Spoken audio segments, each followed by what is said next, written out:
Israeli officials have been expressing fears that long overdue justice may soon find them. The International Criminal Court is reportedly considering issuing an arrest warrant for Prime Minister Benjamin Netanyahu, as well as other Israeli leaders. That news led to this response from Netanyahu himself. You have to hear this to believe this. The International Criminal Court in The Hague is contemplating issuing arrest warrants against senior Israeli government and military officials as war criminals. This would be an outrage of historic proportions. International bodies like the ICC arose in the wake of the Holocaust committed against the Jewish people. They were set up to prevent such horrors, to prevent future genocides. Yet now, the International Court is trying to put Israel in the dock. 80 years after the horrors of the Holocaust, the Jewish state calls on decent people everywhere to reject this outrage by the ICC, to stand with Israel as we fight the barbarians of Hamas in Iran and as we work to secure a more peaceful world.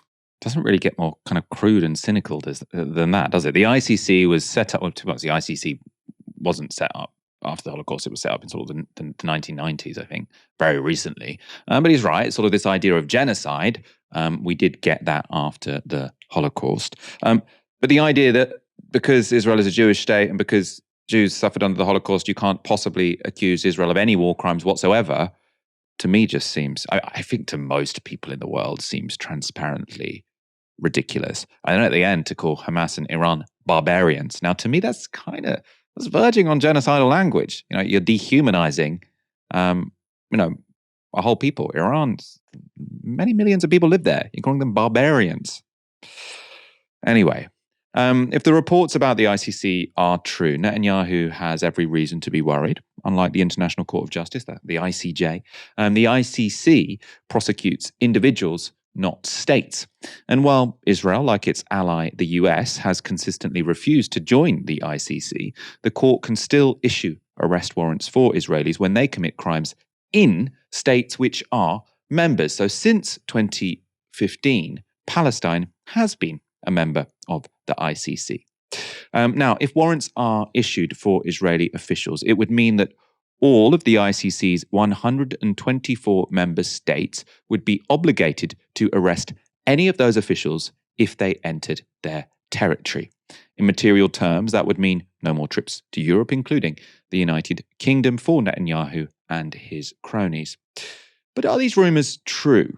Well, it's not very clear where they've come from, with Israeli media reports citing anonymous government officials as sources.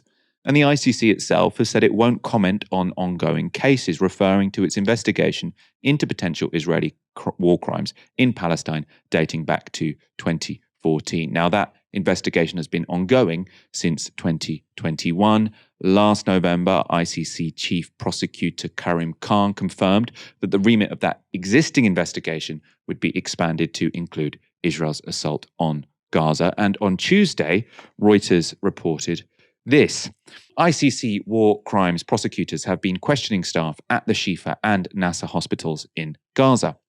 Both of those facilities were held under siege by the IDF, and mass graves have been discovered in the grounds of each. But the ICC is not a court that moves quickly, and the US appears to be making every effort to slow their investigation down. This was State Department spokesperson Vedant Patel responding to the reports. But the crux of this for the United States is that we do not believe that the ICC has jurisdiction on this. That being said, we work closely with the ICC in a number of key areas. We think that they do important work as it relates to Ukraine, Darfur, Sudan. But again, on this particular instance, they just do not have jurisdiction. So we like the ICC when they're sort of doing stuff in Ukraine. We like it when they're doing stuff in Sudan. You know, we're all in favor of international law, just not in Israel or America, by the way. They're not signed up either. I assume sort of the legalistic debate from the Americans is that they don't recognize Palestine as being a member state of the ICC because they don't recognize Palestine as a state. Now, obviously, if the ICC has accepted Palestine as a state, then it does follow that according to the ICC's treaty, the Treaty of Rome, it has jurisdiction over what goes on in Palestine. So the United States don't get to sort of unilaterally decide, oh, the ICC might have accepted Palestine as a member, but we don't accept that the ICC has accepted, or we don't accept the ICC can accept Palestine. It seems very much like you're making up rules as you go along. But this is bipartisan, of course, in the United States. The Republican Speaker of the House of Representatives has commented saying this: "It is disgraceful that the International Criminal Court is reportedly planning to issue baseless and illegitimate arrest warrants against Israeli Prime Minister Netanyahu and other senior Israeli officials. Such a lawless action by the ICC would directly undermine US national security interests, which surely should be the root of international law. If unchallenged by the Biden administration, the ICC could create and assume unprecedented power to issue arrest warrants against American political leaders, American diplomats, and American military personnel, thereby endangering our country's sovereign authority." Very, very strange logic there, isn't it? This is a completely lawless action, and it's a lawless action because it could implicate the United States. And that's not how the law works. Axios has even reported that Netanyahu has personally asked US President Joe Biden to intervene in the court on his behalf. Now, the US line coming out about the ICC and Israel stands in stark contrast to its view on the court just a year ago. This was Biden speaking to reporters in March last year. Give us your reaction to the International Criminal Court issuing an arrest warrant for Vladimir Putin. Well, I think it's justified, but the question is, it's not recognized internationally by us either. But I think it makes a very strong point. Provide information to the ICC. War crimes in Ukraine. He's clearly committed war crimes. Thank you. It's actually a really funny video for a number of reasons. The way he says, yeah, I'm glad the ICC have put out this arrest warrant for Vladimir Putin. I mean, the thing is, we don't even recognize the ICC. So, I mean, who am I to say? But yeah, I'm kind of in favor. It was almost a bit more honest than I was actually expecting to see from Joe Biden there. Of course, there he was saying, we don't remember the ICC, but I support it. Now they're saying we're not a member of the ICC, and it's absolutely outrageous. So they have a much stronger opinion now than they did then. The hypocrisy from the United States hasn't gone unnoticed. Russia's foreign ministry spokesperson has called the US's position intellectually absurd. If the ICC does issue arrest warrants for Israeli officials, that would be a pretty big deal. After decades of human rights abuses and potential war crimes against Palestinians, no Israeli has ever faced international justice. An arrest warrant for Israel's prime minister could result in arms embargoes and economic sanctions against the country. But amplifying the threat of impending warrants may also serve Netanyahu. By restating rumors of imminent arrests, he's prompted the Americans to rally around him. They don't want the ICC going after a key ally. Whatever the ICC might find, the United States would, of course, be complicit. Dalia, what do you think is going on here? Sort of rumors about an imminent arrest not an arrest, an imminent issuance of an arrest warrant for Netanyahu. But the rumors seem to be coming from the Israelis, which is somewhat bizarre situation, perhaps, or somewhat curious situation, let's say. Yeah, I mean, I think that this is, as you rightly identified, in a way, a kind of political theatre, which Netanyahu is very well versed in, to essentially consolidate or reinvigorate the kind of the closing in of his allies and prompting his allies to defend him, to issue a defense, despite him being currently pretty indefensible. I think even many staunch supporters of Israel would say that Netanyahu is a problem, has gone too far. Now, obviously, I would disagree with that analysis. I don't think that this is a problem that is specific. The kind of violence that we're seeing is specific to Netanyahu. It is a kind of violence that has been present throughout Israel's history. But even amongst that kind of consensus around Israel, there is, at least to an extent, a discomfort with Netanyahu personally. And so I think that this kind of preemptive, and this, perhaps there are whisperings that this might be happening, but I think the decision to draw attention to that rumor, to throw it out into the public sphere, is a way to provoke a consolidation of public support, a reinvigoration of that public support around him. And what I would say as well is that this kind of behavior that we are seeing right now coming from Netanyahu and others it really is the sign of an insecure regime.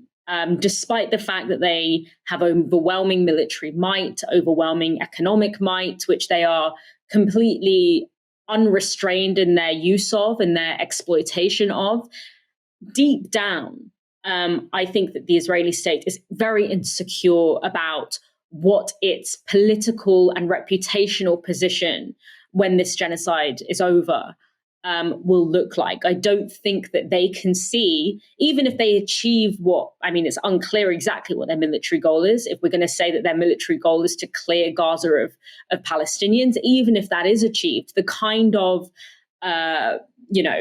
reputation that they have spent a lot of years building as a tourist hub, as being the rose that blooms in the desert, as being the only democracy in the Middle East, that kind of goodwill, as it were, amongst Western populations, has been severely compromised by things like the ICJ ruling and by what everyone is witnessing happening in Palestine right now. And so we are seeing these kinds of these very insecure expressions coming from this regime because it doesn't know how it's going to reconcile the kind of identity it has tried to build up over the past several decades with the naked display of imperial violence that we have seen in the past 6 months that has again shifted public opinion even within two countries, Britain and the US, that have historically been quite aligned with Israel's political stances.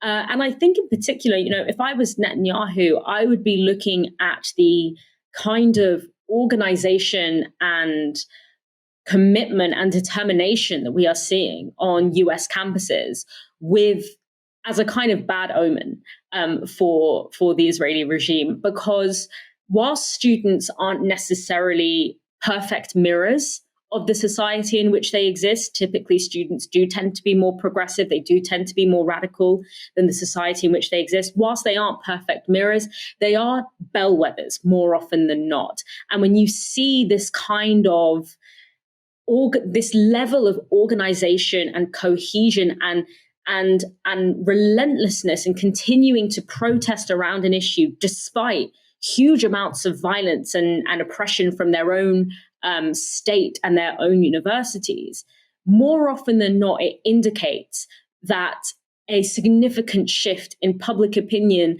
and a significant shift in the political norm is going to follow. When we look at things like anti-apartheid organizing on campuses, particularly in the US, when we look at anti-Vietnam War protests, when we look at civil rights protests, at that time, the students in that moment were always stigmatized and always repressed. But more often than not, within just a few years, the consensus shifted much closer to the position of those students than to the position of those who were stigmatizing those very students. And so the scale of organization and the clarity with which students on US campuses are organizing, but also students on campuses around the world, if I was Netanyahu and I was looking at that in light of what that has meant historically, I would be concerned that that was a bellwether for a much more entrenched and significant political shift that will ripple throughout the rest of society in the coming years.